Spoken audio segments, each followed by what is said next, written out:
Your passion is actually politics. Now, I know that you've been the mayor. You've actually considered running for different offices and all that. But behind the scenes, you do a lot in politics, too. For example, what do you do?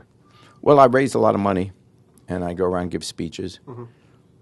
You know, I do that. Yeah. And that's every week I give a few political speeches someplace in the country. So but that's what I really care about. It's almost like a hobby. But I don't want to make my living doing that.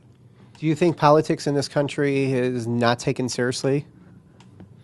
Well, it's always taken seriously when a person sees that it affects them. For example, there was no problem getting opposition to the war in Vietnam because we had the draft. Right. Right. With the Iraq war, it took too many years to finally figure out that this was really a dumb idea. But it's because we didn't have the draft and someone else was fighting, and we didn't have to pay for it. They didn't raise our taxes. Bush said, just carry on with your life. Don't worry about it. And even though that was highly immoral, basically he got a war on the cheap. And the people who paid for it, of course, are the poor families who have dead sons. Well, outside of the war, the majority have not voted for years and years. What would motivate people to get out there? If they thought that their vote would make a difference. Or there's something that they feel, I better vote because if that guy gets in or that woman gets in, I'm in trouble. Right. And that's why you have negative ads, because television is mostly a passive medium. It's, buy this product the next time you go shopping. Right. But an election is not passive. You have to show up on that day at that location. So therefore, what will inspire someone to get up and do something that they wouldn't ordinarily do on that day? And, just saying he's a nice guy with a nice family, that's not going to inspire you to get up and go and vote. Right. But if you say that person's a child molester, or don't vote for him, or don't vote for him, he's going to raise your taxes or send your kid to war, so anger, hate, all the negative emotions do inspire you to get up and vote. And that's why we have all this negative advertising. That's why it seems to work. That's a shame that it goes that way. Do you think that maybe it's also a convenience? Do you think that maybe if we made election last all weekend long, or made it a holiday where people didn't have to work, that would help? Well, sure. They do that more in the rest of the world. Right. And that's why they have better voting results. I mean, better voting participation. Right. So, yeah, I think that would be better. There are those who argue that, hey, if you don't think it's that important, then your vote you shouldn't have to vote. I go in the other direction, which will never be accepted, but I think we should do what they do in Australia, where just like you have to pay taxes, you have to vote. Ooh, make it a requirement? Yeah, you're a citizen. Right. If you can take a person and say that they're going to fight and die in a war, you shouldn't be able to. Don't tell me that you can't take 10 minutes out of it. The first Tuesday after the first Monday in November to vote. Right. Why we have all these other obligations. You have to get a license to drive. Right. You have to file your income tax. You have to do all these things. Why do we shy away when it's time to say you have to vote? Right. Because I think if everyone had to vote, we would have health insurance for all Americans. Right. Right. If we had to vote, we wouldn't be in this war. Right. But it's only the people that see a financial interest that go out and vote, and they have the power, and they get their people in. Do you think it's probably also the choices of people that are running? Maybe it's because they go through such a scrutiny that they don't want to go out there, and we don't have the people that we think would be good? Well, I think you get some really good people running, but obviously you also get a lot of good people that stay away just because of the scrutiny. I think we should reach the point where all that stuff doesn't matter. We decide elections on everything but competency. Yeah. Is the person of my party? Does the person agree with me on this one particular issue? Does he have a pretty wife? Is he cool? Yeah. Does he root for my ball team? I mean, all the things that don't matter is what we never, for example, in the election 2004 or the election 2000, I never heard in one debate any of the questioners question the competence of the people running. Right. And so, as I say, we wound up with Bush, who you may love and may think, oh, what a cool guy, but no serious person ever says, even diehard Republicans, if your company, or let's say you owned a company, you would hire him to be the CEO. No person says that because they realize, well, he's not really competent to run the company. Well, if he's not competent to run the company, why do you think he's competent to run the country? Right. And so we elect people that aren't the brightest bulbs in the circuit. Now, I've heard you call your show a dog and pony show once before. Do you think you doing this dog and pony show would actually affect you running for office, or would you be able to separate, or have the voters separate from what you do? Well, I think if dogs and ponies vote, I got a real shot. And that's what I'm looking for.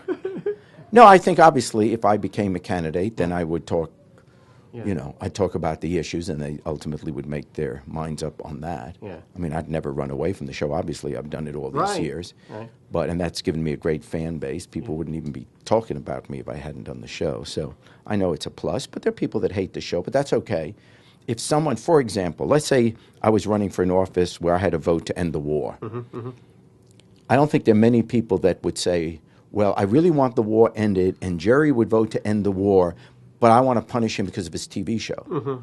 In other words, people will worry about their own families first. And if I ever ran for office and I was in a position to do something to benefit their family, that would be the prime consideration, not if I did a stupid show. Well, what do you think would matter about in your personal life that people should know about, like your health? How's your health, by the way? Well, I'm feeling that so far.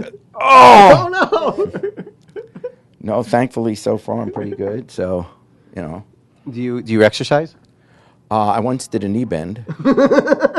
I think it was back in 92. It was 92. I did a knee bend, but that's actually because I dropped a nickel. And I'm pretty cheap, so I was told that you like hamburgers. I love cheeseburgers. Actually, Cheeseburgers. yeah, medium with fries. Yeah, so yeah, I do enjoy that. Have you tried the mini burgers that are popping up everywhere? I know, but it's just the idea. I feel like I'm not getting my full value if it's a mini. Give me the big thing. Yeah. So I don't have very good habits when it comes to good, but I've been lucky, at least so far, genetically. Yeah, I was going to say, seem to you be look okay. fit. I mean, you don't look unhealthy, unlike my cameraman. Well, I'm 98 years old. And Well, you see? Yeah, see. I think I'm holding up pretty well. Let's go through some quickies. Do you like any restaurants here in Chicago?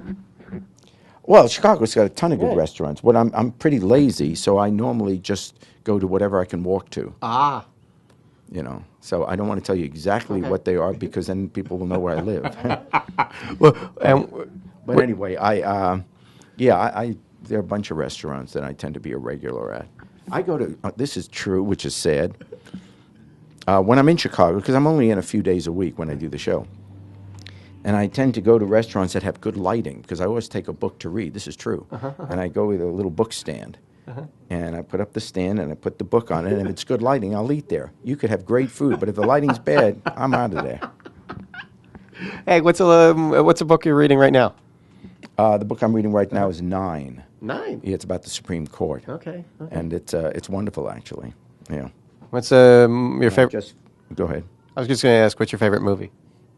Well, Is there one? One that you'll watch over and over again? well, I don't tend to do that, but I guess the greatest movie I ever That you saw recommend? was Schindler's List. Yeah. But it's hard to even call that a movie. Right. That was phenomenal. But beyond that, I just saw American Gangster, Yeah. which I thought was excellent. Yeah, that was excellent. So, Best 5 seconds of an opening of a movie I've ever seen. The first 5 seconds. Pouring of the gasoline. Oh, man, yeah. you start a movie that way. yeah. No, it was excellent. I think it'll do very well. You watch any TV? The truth is, I watch sports and I watch cable television to the political shows. Okay. Keith Olbermann I think is great, and Chris Matthews. Right. And so I tend to watch, I guess, those shows. You have an iPod? Is that like a Peapod? Do you use anything electronic? No, no. I have a telephone. Okay. And you just turn for the numbers, and that seems to work. But no, I don't have email. I don't use a computer. I don't. Are you reluctant or Well, not interested? I'm going to sneeze. Get this. No, I'm not. Exclusive. I've lived 63 years without it all, and I find no particular need. Yeah. I did finally get a cell phone, simply because they've taken away all the payphones. Yeah, yeah. So I do have a cell phone, but the best thing about the cell phone, and I didn't do it, but Anna, who's my assistant, she fixed it on my phone. I can get Major League Baseball scores right away. So I can follow what the Yankees are doing all the time, which I See? like. So that's good. But other than that, no, because if you have all this stuff, then people are constantly asking you for things. Well, let's end with the whole Dancing with the Stars and America's Got Talent. You're kind of moving into the mainstream here. I told you earlier that my mom, who was not the fan of yours, loves you now after saying this. She went, wow, Jerry has depth. How come she never calls? What's wrong with her? I'll check into that. Do you feel the difference of the acceptance of the public? Or? Well, I mean, I read the articles, so I hear that. But in terms of how people have always been nothing but nice to me. Right. I mean, this Jerry stuff has been going on forever. Yeah. And so people have always been nice to me. So I haven't really noticed that. Yeah. But I read all the articles that say, because I started out mainstream. I mean, I was a councilman and mayor for 10 years, and then I was a news anchor for 10 years. How can you be more mainstream than that? So I always was mainstream. Only the show was outside the mainstream. And here in Chicago, people only knew me from Was that an eye-opening experience when you got to do the commentary at Channel 5 and the whole thing just blew up? Was that like, oh my goodness, I didn't see that coming? I was just doing what I've always done. Well, it wasn't.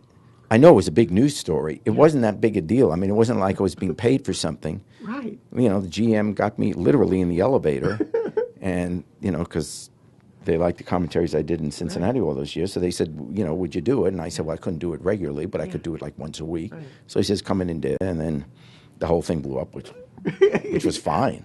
But, as I said, it wasn't my job. Right, right. Well, I think you're doing a great job. Obviously, you don't need to hear that from me, though. I appreciate it. No, I appreciate what you do. You do a very fun, entertaining show, and I think that's all it's supposed to be. Thank you. Thank you, Jerry. Good to see you. Sit, Ubu, sit. Good dog. Good night, Mr. Walters. Tony, can you shut up? Meow.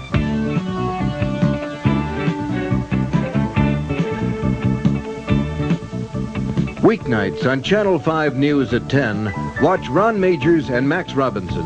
Together, they bring you a wealth of knowledge and experience that gives you the best coverage of news in Chicago and from around the world.